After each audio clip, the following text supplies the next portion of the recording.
नमस्कार, मैं हूँ डॉक्टर रूपाली जैन और आयुर्वेद फॉर एवरीवन में आपका स्वागत है। बहुत सारे लोगों ने कमेंट बॉक्स में हमें डायबिटीज़ के बारे में काफ़ी सारे सवाल पूछे हैं।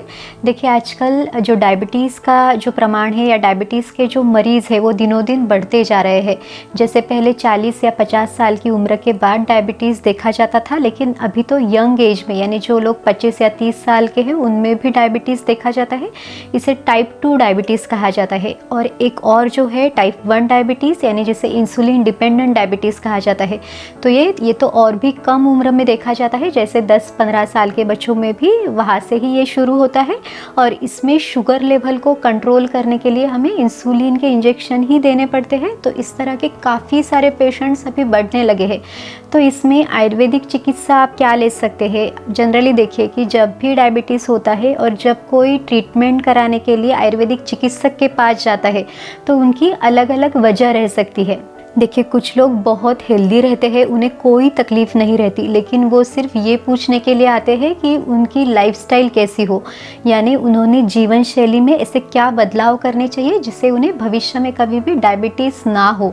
दूसरा ग्रुप इस तरह का रहता है कि उन्हें अभी तो कोई तकलीफ़ नहीं है, लेकिन उनके फैमिली में जैसे उनके पेरेंट्स को या फिर ग्रैंड पेरेंट्स को डायबिटीज़ है, तो उनमें फैमिली हिस्ट्री है, यानी उन्हें डायबिटीज़ होने का चांस है। तो खुद को डायबिटीज़ ना हो इसलिए हम क्या कर सकते हैं, ये पूछने के लिए भी ये लोग आते हैं।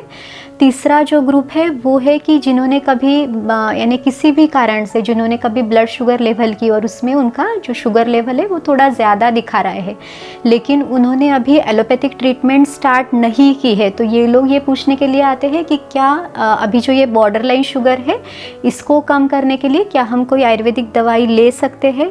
चौथा ग्रुप इस तरह का रहता है कि जिन्होंने जो ऑलरेडी नॉन डायबिटिक है, यानी जिनको डायबिटीज़ है और जिनकी ऑलरेडी एलोपैथिक ट्रीटमेंट चल रही है, लेकिन किसी भी कारण से उनका शुगर लेवल उतना कंट्रोल में नहीं है, या फिर उनको कभी कभी दवाइयाँ सूट नहीं हो रही है, या फिर वो चाहते हैं कि एलोपैथिक दवाइयों का डोज थोड़ा कम हो, तो ये लोग भी आयुर्वेदिक चिकित्सा कराने के लिए आते हैं। और जो पांचवा ग्रुप रहता है वो इस तरह का रहता है कि जो बहुत सालों से जिनको डायबिटीज़ है और अभी तो गोलियाँ लेने के बाद भी उनका शुगर लेवल बिल्कुल कंट्रोल में नहीं है, इसके साथ ही उन्हें कॉम्प्लिकेशंस भी है, जैसे डायबिटिक नेफ्रोपैथी है या फिर न्यूरोपैथी है, रेटिनोपैथी है।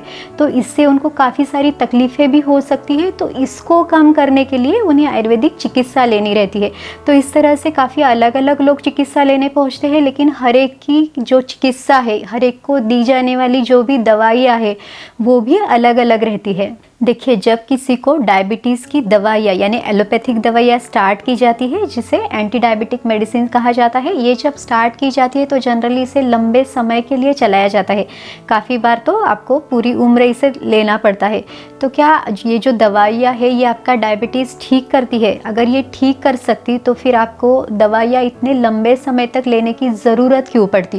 क्योंकि देखिए, जब तक आपकी दवाइयाँ चलती रहती है तब तक तो आपका ब्लड शुगर लेवल जो है वो कंट्रोल रहता है, लेकिन जैसे ही आप दवाइयाँ बंद करते हैं तो फिर ये लेवल भी बढ़ने लगती है। तो ये जो दवाइयाँ है ये इसे मेंटेन करने के लिए, इसे कंट्रोल करने के लिए आपको मदद करती है, ना कि इसे क्योर करती है। तो इसीलिए आपको इसे बहुत सालों तक या फिर पूरी उम्र तक आपको इसे लेना पड़ता है। अब सोचने वाली बात ये है कि अगर आपका समझिए अभी आपको डायबिटीज़ नहीं है, आपका जो ब्लड शुगर लेवल है वो भी नॉर्मल है, लेकिन अगर किसी दिन आपने कोई ब्लड टेस्ट किया और उसमें आपका शुगर लेवल ज़्यादा दिखा रहा है, तो क्या इसका मतलब ये है कि उस दिन आपको डायबिटीज़ हुआ? यानी इसके पहले दिन तक आप एकदम नॉर्मल थे और उस दिन आपका शुगर लेवल ज़्यादा दिखा रहा है तो उस दिन आपको डायबिटीज़ हुआ? तो जिन्हें ऐसा नहीं है, हमारे शरीर में ये जो प्रोसेस है ये काफ़ी साल पहले तक ये चलती रहती है। तो आज के वीडियो में हम ये देखेंगे कि जो डायबिटीज़ है इसमें आयुर्वेदिक दृष्टिकोण क्या है, आयुर्वेद ने इसके कितने सारे प्रकार बताए हैं, इसके जो कारण है वो आयुर्वेद ने क्या बताया है। इसके साथ ही अगर आपको भविष्य में डायबिटीज़ ना हो, ये ऐसे आपकी अगर इच्छा है, तो इसके लिए आपने कौन सी जीवन शैली या कौन सी लाइफस्टाइल आपने अडॉप्ट करनी है।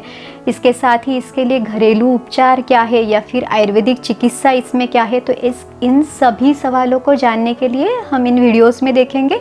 अगर ये सब बातें हम एक वीडियो में देखेंगे तो वीडियो काफ़ी लंबा हो जाएगा, इसीलिए हम इसे पार्ट्स में डिवाइड कर रहे हैं।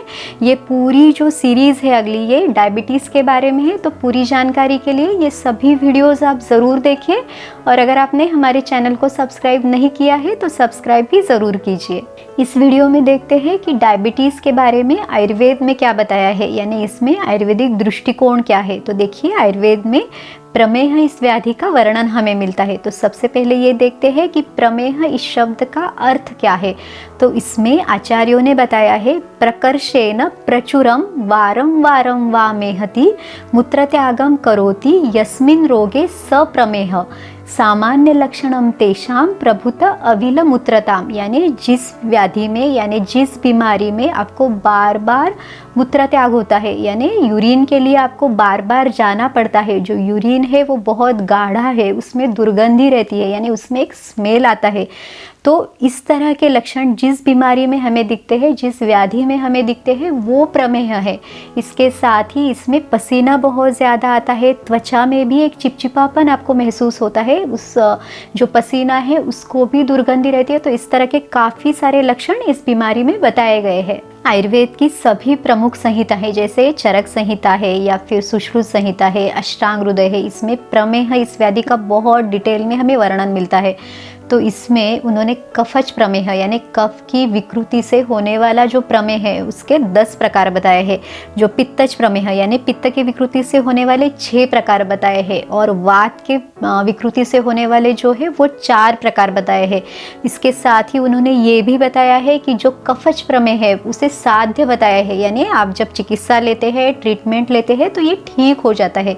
लेकिन जो पित्तज प्रमेह है उसे याप्य बताया गया है, यानी जब तक ट्रीटमेंट चलती रहती है तब तक आपका जो डिसीज़ है वो कंट्रोल में रहता है, लेकिन कभी कभी इसको पूरी तरह ठीक नहीं किया जा सकता। और जो वातज प्रमेह है, वातज प्रमेह का ये जो 4 प्रकार है उसको कष्ट साध्य या असाध्य बताया गया है, यानी ट्रीटमेंट थोड़ी सी मुश्किल रहती है, और कभी कभी ऐसे भी होता है कि ट्रीटमेंट का आपको जितना चाहिए उतना असर ना हो। तो ये जो वातज प्रमेह के 4 प्रकार बताए हैं उसमें से जो एक है वो मधुमेह है, यानी जो प्रमेह के टोटल जो 20 प्रकार बताए हैं उसमें से एक जो है वो मधुमेह है। और मधुमेह के बारे में जो आचार्य वाग्भट है उन्होंने अष्टांग हृदय इस संहिता में बताया है, मधुमेही मधु समम, यानी ये जो मधुमेही रुग्ण है उसके यूरिन को मधु के समान, यानी शहद के समान स्मेल रहती है।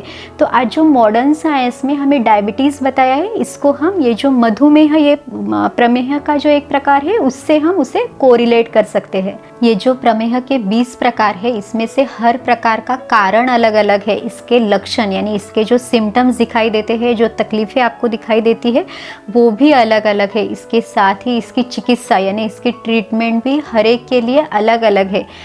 इसके साथ ही अगर कोई व्यक्ति, इसमें स्थूल प्रमेही और कृश प्रमेही बताए गए हैं। स्थूल प्रमेही यानी जिनके शरीर में मोटापा ज़्यादा है यानी ओबेसिटी है, वो अगर पेशेंट है, या फिर जो लोग बहुत दुबले पतले हैं और उनको प्रमेह यानी उनको अगर डायबिटीज़ हुआ है, तो इन दोनों की चिकित्सा में भी अंतर है। इसके साथ ही जो रुग्ण है यानी जो पेशेंट है उनकी प्रकृति क्या है, या फिर उनका अग्नि का बल यानी जो जठराग्नि है, जो पचाने वाला अग्नि है, उसका बल कितना है, तो इन सब का विचार करके ही उनको चिकित्सा दी जाती है। तो कभी भी यानी जैसे हम लोग ये समझते हैं कि अगर किसी को डायबिटीज़ है तो उनको सेम तरह की दवाइयाँ दी जाएगी, तो ऐसा नहीं होता। चिकित्सा हर एक के लिए आयुर्वेद में अलग अलग बताई है।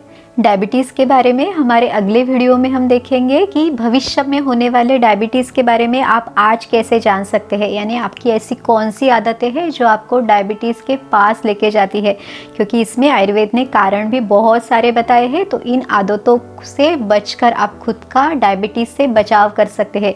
तो ये जो डायबिटीज़ का पार्ट 2 है इसमें भी हमारे साथ ज़रूर बने रहिए। और अगर आपको ये वीडियो अच्छा लगा तो लाइक और शेयर कीजिए, और अगर आपने हमारे चैनल को सब्सक्राइब नहीं किया है तो सब्सक्राइब भी ज़रूर कीजिए। अगर आपने ये सब्सक्राइब किया तो आने वाले वीडियोस के अपडेट भी आपको ज़रूर मिलेंगे। इसके लिए आपको नोटिफिकेशन बेल को भी ऑन करना है। तो अगले वीडियो में हमारे साथ बने रहिए, फिर मिलेंगे। आयुर्वेद को अपनाइए, स्वस्थ रहिए। नमस्कार।